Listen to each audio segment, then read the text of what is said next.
During a prenatal checkup, I ran into my ex-sister-in-law, someone I hadn't seen in ages. She glanced at my belly and curled her lip in disapproval, criticizing me in that same condescending tone she always used. "You're already that old and still trying to pull the baby trap stunt? What if something happens to our family's precious heir? Can't you be a little more sensible and stop making my brother worry all the time?" But clearly, she had forgotten. A year ago, my mother was gravely ill, and her only wish was to see me married with a child. I gave up everything and proposed to Joel myself. On the day of our wedding, I waited from dawn till dark, only to receive a 30-second voice message. "I'm not coming to the wedding. I'm not marrying you. This is your punishment for bullying Elena." My mother was so devastated by Joel's heartless betrayal that she had a heart attack and passed away. After settling my mother's funeral, I erased every trace of the past, packed what little I had, and left Haiching. At the time,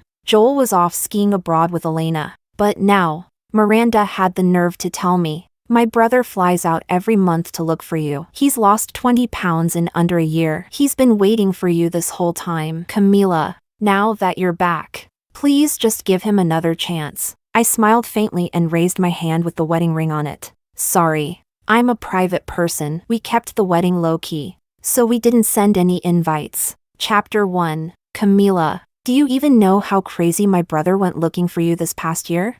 You nearly got someone killed. My brother didn't show up at the wedding because he was covering for you. And then you just walked away? 8 years together and you just threw it all away? I was blocked by my former sister-in-law on my way out of the fetal monitoring room. Glancing down at my phone as I replied to a message from my husband, Miranda stood before me in her white doctor's coat. Her expression briefly stunned before she launched into a tirade. Even after a year, she still carried that same haughty arrogance typical of the Schur family. Back then, it was Joel who was two-timing, but in her version, it was somehow all my fault. Hearing Joel's name again didn't stir much emotion in me. It was like touching a hot cup, 2 seconds of pain, and then numbness. I looked calmly at the endlessly babbling Miranda and said flatly, "Joel and I broke up a year ago. Whatever you're talking about has nothing to do with me." Miranda froze, visibly stunned. "You were my brother's simp. Everyone knew that. You didn't have a life, just hovered over him, afraid some woman would steal him away. There's no way you gave up." Her gaze dropped to my belly, and she let out a sneer, with eyes that resembled Joel's by at least 60%. She looked down at me like I was a stray mutt. That look, I'd lived with it every single day for the past 8 years. Joel came from a prestigious medical family. I was just a girl from the slums raised by a single mom. When I decided to pursue him, everyone mocked me for being a toad lusting after a swan. When Joel finally accepted me, they said I was a pathetic simp and placed bets on how long until he dumped me. Some said 1 week. Some said a month. Others said 3. No one expected I'd stay by Joel's side for 8 whole years. Chapter 2. At the beginning of our 8th year together, Joel's career had become overwhelmingly busy, but in the handful of messages we exchanged each day, another girl's name kept coming up. I asked Joel if he had eaten. He said his junior colleague brought him some food. It was spicy. I asked if he wanted to catch a movie. He said everyone was going out to celebrate because she had just published a paper. Later, I got sick and asked if he could spare some time to come home. He replied that she had broken a piece of lab equipment and got scolded for it. He had to stay and clean up the mess. There was something subtle in all these messages. A feeling, a hunch, something just felt off. And soon, my intuition was confirmed. For our monthly date night, I went out of my way to get tickets to a concert Joel loved. But during those rare moments together, Joel kept looking down, replying to messages. I felt a little hurt, but reminded myself how hard he worked. So I gently asked, "Who keeps bothering you even on your day off?"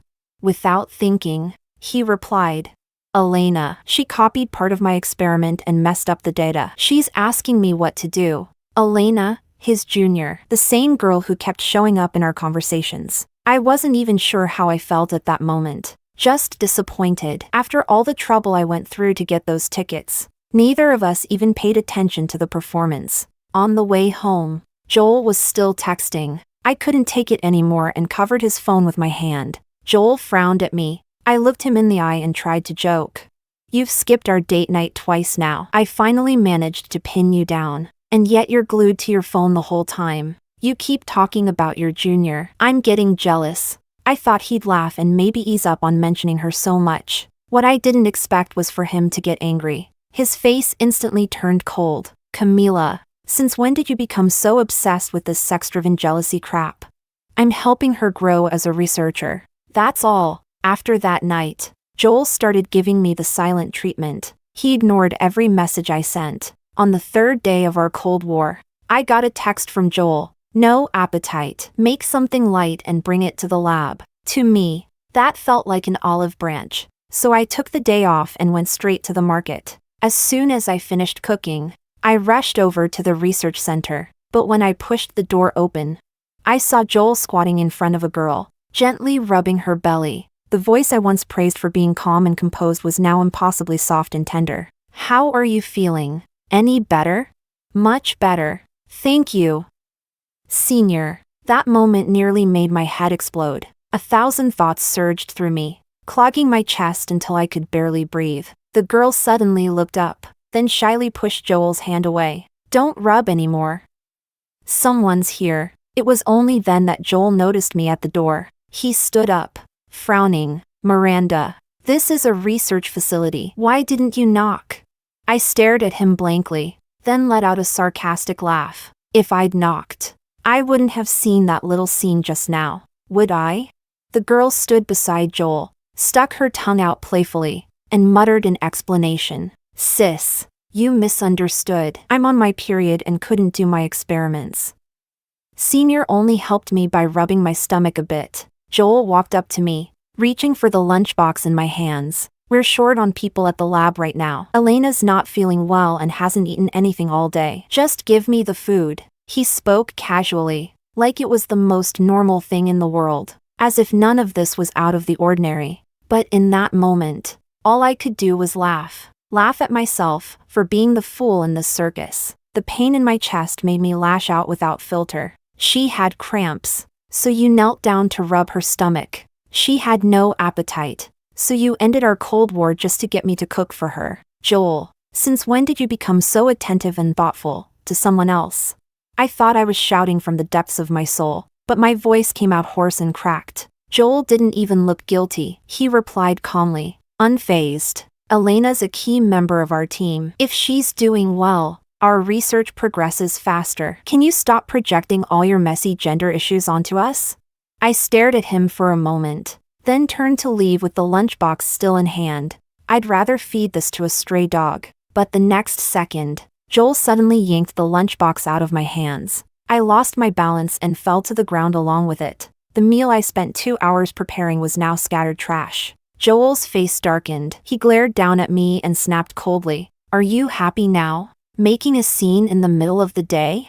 I sat silently on the ground, knees bruised, palms bleeding from the shattered porcelain. Joel froze for a second, then instinctively reached out to help me. I shoved his hand away, forced myself to stand through the pain, and walked out without looking back. Chapter 3. After that incident, Joel sent me a few messages. I didn't reply. He didn't send any more. My birthday was a week away. I thought I'd be spending it alone this year, but just before midnight, Joel showed up in the pouring rain, holding a birthday cake. He put a necklace around my neck, the gift, and apologized sincerely. That day was my fault. I didn't give you enough security. That's why you felt so anxious and uncertain. Don't worry. Once this project is over, I'll talk to my family about our wedding. After 8 years together, it was the first time he made me a promise like that. I started counting down the days, full of hope for the long-awaited wedding. But I didn't know then, that day would never come. After we reconciled, Joel came home right after work every day. We spent our evenings together like a real couple. It lasted about 2 weeks. Then Joel threw himself back into work again. One evening, I was accompanying my boss for a dinner engagement. As the dinner ended, I saw Joel and Elena dining in a quiet corner of the restaurant. Before I even walked over, I heard Joel speaking slowly. Dinner's on me today. Thanks for your advice. Without it, I wouldn't have calmed her down. She used to be obedient and sensible. Never like this before. To be honest, that day, you got caught up in my mess. Elena suddenly looked up, right in my direction. Grinning, she raised 3 fingers and teased. Senior, I heard you and Camila have been together for 8 years. Why aren't you married yet? Do you still really love her? I just don't want to see you stuck in a relationship with someone you don't love. And I don't want you wasting her youth either. Time's important for girls. You know, you can tell me. I won't tell a soul. I stopped walking. Then Joel paused for a few seconds and slowly said, a dish, no matter how good, gets boring after years of eating it. But suddenly taking it off the menu. I just can't let go. So let it be. My chest tightened like cotton stuffing had been shoved into my lungs. I could hardly breathe. I walked over and picked up a glass. When Joel saw me, he instinctively shielded Elena. Camila? What are you doing here? Were you following me? His defensive stance, his accusatory tone, it made my chest ache even more. I couldn't take it anymore. I splashed the drink in my hand straight at his face. People around us turned to look, drawn by the commotion. Elena was heartbroken. She rushed to wipe Joel's face. Sis, no matter what, you shouldn't treat him like that.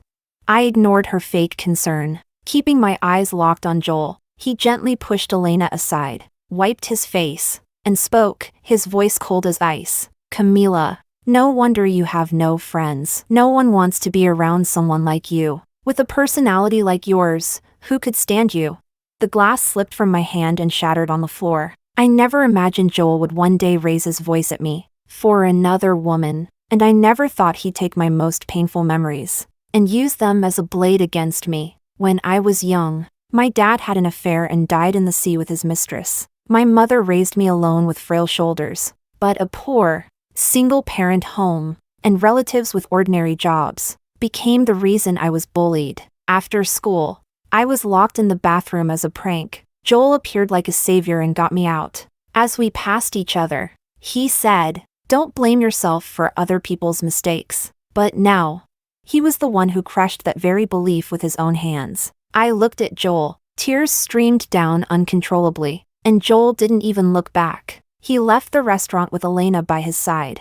Chapter 4. On the way back, I received a call from the hospital. They told me my mother's condition had worsened. She had been rushed into emergency care. I didn't have time to grieve. I immediately told the driver to turn around and sped to the hospital. Thankfully, my mother was temporarily out of danger, but the doctor said tonight wouldn't be the last time. This would keep happening, and she likely had only about a month left to live. I stayed by her bedside, crying until my eyes were swollen. She stroked my hair gently, just like she used to. Sweetheart, don't cry. It's a good thing if I go. It means I won't be a burden to you anymore. My only regret is that I won't get to see you walk down the aisle. I wiped my tears and clutched her hand tightly, replying with all the sincerity I had. Joel proposed to me recently. I was going to tell you in a few days. Mom, don't worry. I'll make sure you get to see me get married, with your own eyes. As soon as I left the hospital, I called Joel. No matter what had happened between us, all I wanted was for him to cooperate this one time. But I didn't know then, this would become the decision I'd regret for the rest of my life. The moment the call connected, I spoke eagerly. Joel, let's move the wedding up. My mom's condition is getting worse. I want her to leave this world with peace of mind. On the other end of the line, Joel was silent. My heart sank. My voice began to tremble. Joel, you don't want to, do you? He didn't answer my question. Instead, he asked me something else. Did you know Elena tried to jump off a building yesterday? Someone sent an anonymous report to her school, accusing her of being a homewrecker. Now the whole thing's blown up. She tried to jump to prove her innocence. She survived, but she's emotionally unstable. Camila, I just want to know, was that report from you? I froze. Then realization hit, and I couldn't believe what I was hearing. Joel, you think it was me? We've been together for 8 years. Don't you know what kind of person I am? I was angry, shocked, and devastated. But Joel's voice was frighteningly calm. If it wasn't you, why are you so worked up? I said I'd go through with the wedding. Just get ready. Then he hung up. I texted him afterward, trying to follow up, but he avoided the topic completely. Time was running out. I stopped worrying about Elena and her suicide drama. I got busy, determined to plan a full wedding in just 2 weeks. During those 2 weeks, I didn't see Joel once. We tried on our outfits separately, he for his suit, me for my dress. On messaging apps, he only replied once every 3 days. When I asked, he said work was busy. The project was wrapping up, so I stopped asking. I handled every part of the wedding by myself, not wanting him to stress about a single thing. Eventually, the wedding day came, just as planned. I stood in my wedding dress, waiting from day to night, from hope to heartbreak. The groom's seats remained completely empty. I called Joel 100 times. No one answered. Only one new voice message sat quietly in my chat. Camila, I gave you a chance. If you had admitted on the phone that you sent that report and apologized properly to Elena, I would have come. I would have still been your groom. But now it's too late. I won't attend the wedding, and I won't marry you. This is your punishment for bullying Elena. Chapter 5. Joel's selfish cruelty took my mother from me and severed our 8-year relationship. After the funeral, I complied with the company's transfer order and started a new job. During that time, I sold the apartment as quickly as possible. Then, with what little I had left, I left Haiching behind. Right before boarding the plane, I checked Joel's social media feed one last time. 10 minutes earlier, he had posted a video of himself skiing abroad, laughing joyfully with Elena, throwing snow at each other. I deleted and blocked every account, every number connected to him. I blinked, snapped back to the present, and pushed the painful memories aside. Miranda, standing in front of me, pursed her lips when I said nothing. Camila, aren't you almost 30? Are you seriously trying to pull off that runaway pregnant heroine thing like in a soap opera? You've been hiding for nearly a year, just to make my brother pity you, right? If anything happens to our family's child, I'd love to see how you plan to take responsibility. Her words stunned me for a second. It hit me, Miranda thought the child I was carrying was Joel's. I burst out laughing, then raised my hand and waved it in front of her. Sorry, I'm a private person. That's why we didn't hold a big wedding. This baby belongs to me and my husband, as in, the man listed on my marriage certificate. It has absolutely nothing to do with Joel. Please don't get the wrong idea. The diamond ring gleaming on my finger left Miranda visibly stunned. Then her expression darkened as she registered what I'd said. You got married? Camila, how dare you? What are you going to tell my brother? Seeing that she still didn't understand plain speech, my smile disappeared. The ENT department's on the 3rd floor. Elevators that way. Why don't you get your ears checked? If there's nothing else, I'll be going now. My husband is waiting for me. I turned to leave, but Miranda reached out to stop me. I shot her a cold look. Doctor, if you keep harassing me, I'll call the police. I didn't lower my voice. In an instant, every pregnant woman and family member in the hallway turned to look. Miranda immediately pulled her hand back. I took 2 steps forward, and suddenly saw a tall figure ahead. I smiled, waved at the man ahead, and called out softly, "Honey!" Eric immediately jogged over and gently reached out to support me. How did it go? What did the doctor say? The doctor said everything's fine. Just need to rest and wait for the baby. What about you? How's the car? What did the traffic police say? When we arrived at the hospital today, the parking lot was full. So Eric had to park outside. Then he got a call from the traffic police. Someone had hit our car. It was a kid, scratched the paint a bit. The kid's parents tried to blame me for parking badly, but the traffic cops checked the footage and confirmed it was their son's fault. Eric sighed and reached over to touch my belly. Sweetheart, let's not be like that bratty kid, okay? I laughed and swatted his hand away. How do you even know if it's a boy or a girl? Eric grinned sheepishly. I like girls. After leaving Haiching, I threw myself into work to forget the pain of the past. I devoted myself fully to building the new company, but from working too hard, I once collapsed on the street. That day, Eric happened to be passing by on a photography trip and saved me. He brought me to the hospital and took care of me for 3 full days. By the time I'd recovered enough to thank him, he was already gone. All I had was his name. Later, when the company stabilized, I got promoted. To reward my hard work, my boss gave me a 10-day vacation. I chose to travel to my mother's hometown. And there, I ran into Eric again. Naturally, we started dating and eventually got married. It all happened fast.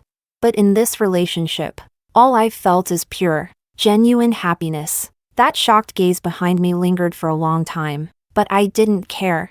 I had no interest in getting tangled up with that family ever again. Chapter 6. After that day, I never saw Miranda again, and I gradually forgot about our conversation. These days, my life is full of joy. I have a gentle, handsome husband, and a baby on the way. If my mom could see me now, I know she'd be happy for me, but I never expected Joel to show up. At 35 weeks pregnant, I often took walks around the community plaza. It's a high-end residential area. Many wealthy heirs and even celebrities own apartments here. Security is strict. Even food deliveries are handled by the guards, let alone random outsiders. So when I suddenly ran into Joel, I was caught off guard. I frowned at him. How did you even get in here? Joel stared at me, his gaze slowly falling to my belly. Those deep-set eyes of his turned red in an instant. To my surprise, I actually saw tears forming. Truth is, ever since I saw Miranda that day, I had a faint feeling that I might run into Joel again, but I didn't expect it to happen so soon, and I definitely didn't expect that when it did. I'd feel so calm. That's when I knew I'd truly moved on. Camila, what do you take me for? What do you take us for? You just decided to get married, then decided to get pregnant. Did you ever ask me? Did you even think about how I'd feel? Joel's voice was raspy, like he'd swallowed a pile of chili peppers, firing off one accusation after another. Honestly, I didn't even feel angry. It was just ridiculous. It's only been a year. Has he already erased all memory of what he did back then? Is he trying to make me the villain now? I looked at him, half amused, half exasperated. Oh, right, skipping out on the wedding you agreed to. That must have been your second personality. You, sir, are so pure and innocent. How laughable. Joel, who do you think you are? I got married. I had a child. Did you expect me to submit a request for your approval? I glanced at the time. 5 minutes left on my walk. Forget it. I'd seen something rotten today, ruined my mood. I turned and started walking back. But after a few steps, Joel stepped in front of me, blocking my path. No wonder he and Miranda are siblings. They both have the same nasty hobby, standing in people's way. When I saw Joel trying to get closer, I instinctively covered my belly and snapped. Stop! Don't come any closer. Only then did Joel realize how out of line he was. He froze on the spot, stung by my defensive gesture. He gave a bitter smile and said, I didn't mean anything. I just want to talk to you, properly. I never planned to break up with you. I just wanted to teach you a lesson. That anonymous report you sent, Elena almost died because of it. She wanted to report you to the police for defamation. I couldn't just let that happen. I couldn't just stand by. I thought, fine. If we couldn't get married that time, we'd do it the next time. I didn't expect you wouldn't give me another chance. Now I understood. All of it. The entire chain of events, because Joel decided to play judge and jury. After 8 years together, the moment something went wrong, his first instinct was to doubt me, to test me, not to believe in me. Joel's words were disjointed, eyes bloodshot. He looked pitiful, but all I felt was disgust. I cut him off without hesitation. Have you said enough? 8 years, Joel, and when it mattered most. You chose to believe someone you'd known for 3 months over me. What right do you have to question me? Oh, how noble. You thought I wrote the report. You were afraid I'd be arrested. So you skipped the wedding to protect me? Well, I wish you had let her report me. At least then I wouldn't have been wrongly accused for so long. On our wedding day, I waited from morning till afternoon. I called you 100 times. And what did I get in return? Shame, humiliation, and my mother's life. I told you, she was dying. Her only wish was to see me get married before she left. So I begged you, even if it was fake.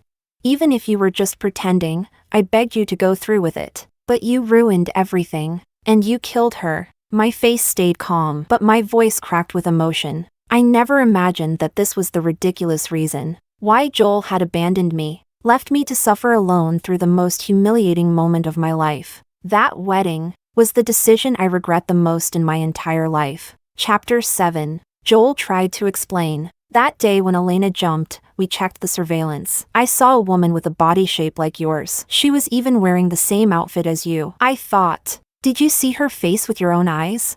Did you hear her voice with your own ears?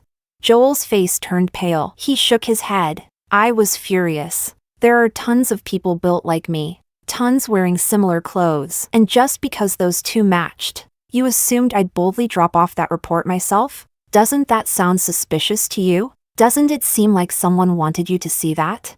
I don't believe you couldn't have figured that out, but you still insisted on blaming me without a shred of evidence. Because compared to me, the woman you've grown tired of after 8 years, you're sweet. Delicate Jr. was easier to believe. All you wanted was to fight for her so-called justice. Joel looked like he wanted to object, but I cut him off coldly. Don't even try to deny it. When the wedding was ruined and I left Haiching, where were you? Skiing in Switzerland with Elena, weren't you?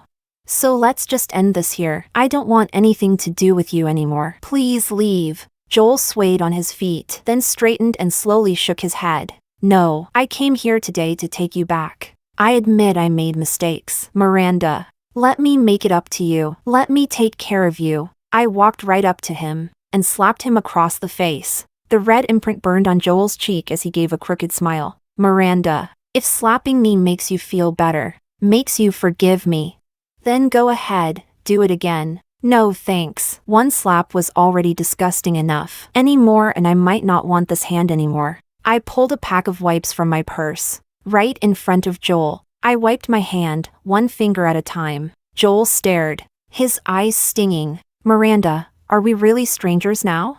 I still love you. If you get a divorce, I'll accept you and your baby. I'll raise them as my own. I let out a cold laugh. Joel, you're nothing. Your promises mean nothing. I pulled out my phone and called building security to have him removed. Joel's voice trembled as he called out my name, but I didn't respond. Moments later, 2 guards arrived and escorted him out. As he was dragged away, arms restrained, completely humiliated, I looked away, unfazed. Later that day, the head of security came to our door with a small fruit basket to apologize. He explained that Joel got in by bribing a newly hired guard. That guard had already been fired, permanently. Just as the security chief was leaving, he ran into Eric. Eric rushed to my side with a nervous face and gently held my hand. Honey, what happened? I thought for a moment, then decided to tell him that Joel had shown up. I've only known Eric for a year, but he's genuine, warm, and never hides anything from me. When we just started dating, I once saw a silly post online about counting beauty marks. Out of curiosity, I asked Eric how many moles he had. He blushed, leaned in close, and whispered the number shyly. Later, in bed, when he was in a playful mood, he'd point to the ones on his shoulder or chest, asking me to touch them, to count them, and once I was done, he'd hug me and murmur like a spoiled child. Honey, I'd never lie to you. Eric's always known about my past, about the 8-year relationship. I'd told him some of what happened back then. He hugged me and said, then let's spend the next 8 years together. I'm someone who craves love deeply, and if I manage to come out of the pain of losing both my mom and my relationship, it's thanks to Eric. Chapter 8. After I finished telling him what happened that day, Eric frowned and immediately started packing clothes. Seeing him suddenly rushing around, I asked, what are you doing? He looked completely serious. Babe, I'm worried that guy will come back to bother you. Let's move in with my parents for now. They've been asking us for weeks anyway. And there are maids, housekeepers, and security at home. He won't be able to get anywhere near you. Seeing how he was acting like we were under siege, I walked over and pinched his cheek. What are you afraid of? He doesn't dare do anything to me. If he shows up again, I'll kick him out again. Still, in the end, I went back to Eric's family home with him, planning to stay there until my due date. My in-laws were thrilled to have us. Even Eric's eldest sister, usually swamped with company affairs, took time to come back. Life at his family home was incredibly comfortable. Every now and then, though. I'd get messages from the building manager. Someone had been looking for me. I knew who it was. I simply told them to turn him away. At 38 weeks, the doctor found low amniotic fluid during a checkup. The baby might be in danger, so we scheduled a C-section in advance. After the operation, our daughter was born, half conscious. I opened my eyes to see Eric walking beside my bed, holding the baby in his arms. My father-in-law and mother-in-law were gathered around, gazing at the newborn in wonder, smiling at the scene. I drifted back to sleep. On the third day in the hospital, I was sipping soup when I heard gasps outside the room. I carefully got out of bed, walked to the door, and opened it, only to see Eric and Joel locked in a fight. Doctors and nurses stood around, panicked. A few other patients' relatives tried to stop them, but couldn't even get close. I was stunned and shouted for them to stop. Eric froze as soon as he heard my voice. Joel, however, seized the moment to land a punch right on Eric's face. Eric winced, baring his teeth in pain, then turned to me, looking pitiful. I couldn't take it anymore. I walked right up to Joel and slapped him twice. This one's for my husband, and this one's for myself. I just gave birth, and you come here to stir up drama? Joel, where is your basic decency? Without looking at his reaction, I pulled Eric back into the hospital room. From Eric, I learned that Joel had shown up early in the morning, lurking around the nursery like a creep, even trying to touch our baby. Eric thought he was a child trafficker and immediately fought him off. Only later, mid-fight, did he realize it wasn't a stranger? It was an ex. I never imagined Joel would be this crazy, this persistent, to even track us down to this place. But even then, I had no desire to see him, until the day I was discharged. I was wrapped up tightly, heading downstairs, and right by the entrance, there he was, Joel, disheveled, unshaven, haggard. The moment he saw me, he rushed over, voice pleading, "Miranda, I just want to talk. Can you give me a few minutes?" At that moment, I realized, maybe we do need to have a serious talk, because if I didn't deal with this now, he'd just keep showing up, over and over. I glanced at Eric. He held our baby and let out a low, reluctant sigh. "Go ahead, I'll wait here for you." Joel and I walked a few meters away. After just a few days, he looked like he'd aged years, even had a few strands of white hair at his temples. I didn't know what to feel. If anything, I thought, he kind of deserved it. I looked at him seriously. "Joel, I want this to be the last conversation between us. I've told you, I have my own life now. You need to let go of the past. I never wronged you. This constant clinging, it's just another way of hurting me." His eyes were bloodshot, lips pale. He quickly responded, "Miranda, is there really, truly no chance left for us? I went back to Haiching a few days ago. I've kicked Elena out of the lab. She pretended to be fragile, manipulated everything, just to ruin what we had. But I never let her succeed. Later, she latched onto another senior. That one had a family, he didn't tolerate her antics. I admit I did waver in our relationship. For a moment, but now I know, without a doubt. I love you, only you." As I listened to Joel bare his heart, I thought, he never spoke to me like this before. But what difference did it make now? I refused him again, without hesitation. What came between us wasn't just your emotional betrayal. Every time I see you, I remember how my mother died in my arms. When I see you, I have nightmares. Joel's lips trembled. The tears he'd been holding back finally fell. I said nothing more. I turned around and walked toward my husband and daughter. I had already found my happiness. This was my true happiness.